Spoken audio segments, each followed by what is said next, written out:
The year was 1630. Inside the mighty walls of Hindavi Fort, a child was born who would one day change the destiny of India. His name was Shivaji. As he grew, the world around him was filled with turmoil. The Nizam Shahi had fallen. The Adil Shahi Sultanate ruled much of Maharashtra. From the north, the Mughal Empire continued its expansion. Amid these struggles, it was the common people who suffered the most. Villages were looted, farmers were burdened with heavy taxes, and injustice had become a way of life. Growing up among these hardships, young Shivaji witnessed the suffering of his people with his own eyes. Deep within his heart, a dream began to take shape, a dream of freedom. Under the guidance of Dadoji Kondev, Shivaji mastered horse riding, swordsmanship, military tactics, and administration. But his greatest teacher was his mother, Jijabai. Every night, Jijabai narrated stories from the Ramayana and Mahabharata. Through the lives of great heroes, she taught him courage, justice, and Dharma. These teachings shaped the young Shivaji and inspired him to think beyond himself. रामाने अन्यायाचा पराभव केला. श्रीकृष्णाने धर्माचे रक्षण केले. एक दिवस तुलाही या भूमीचे रक्षण करायचे आहे Shivba.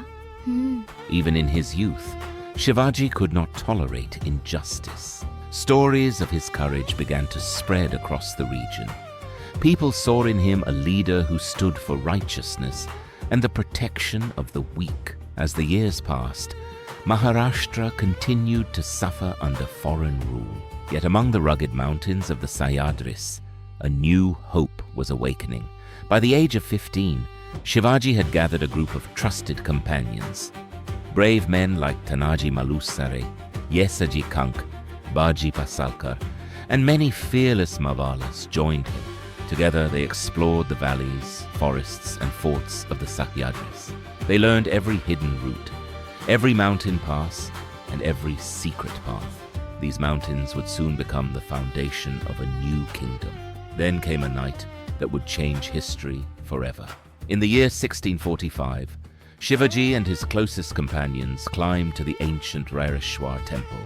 Standing before Lord Shiva, they took a sacred oath, not for wealth, not for power, but for Swarajya, self-rule, a kingdom where the people could live with dignity, justice, and freedom. That night, the dream of Swarajya became a mission. ही भूमी परकीयांच्या अधिपत्याखाली राहणार नाही. आपण हिंदवी स्वराज्य स्थापन करू. But dreams alone could not build a kingdom. To establish Swarajya, Shivaji needed a stronghold. His eyes turned toward Torna Fort. Towering above the mountains, Torna was one of the largest forts in the Pune region and remained under Adil Shahi control.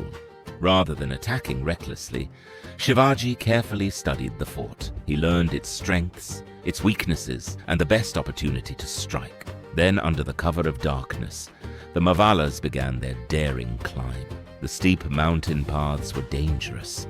One mistake could mean death, yet they continued upward in complete silence. As dawn approached, Shivaji's men entered the fort. The defenders were caught by surprise. Within hours, Torna Fort had fallen into the hands of Swarajya. It was the first victory, the first fort, and the first major step toward a new future. As the saffron Bagua flag rose above Torna, a new chapter in history began. During the restoration of the fort, a hidden treasure of gold and silver was discovered. Many rulers would have spent such wealth on luxury. Shivaji Maharaj chose a different path. The treasure was used to strengthen Swarajya and rebuild nearby Murumdev Fort, which would later become Rajgad, the future capital of the Maratha kingdom. What began as a dream in the heart of a young boy had now become reality. The oath at Raireshwar had been fulfilled with action. One fort had been won, but many challenges still lay ahead. Powerful enemies were watching. Greater battles were yet to come, and across the land, a new name was beginning to inspire hope: Shivaji Maharaj. The rise of Swarajya had begun.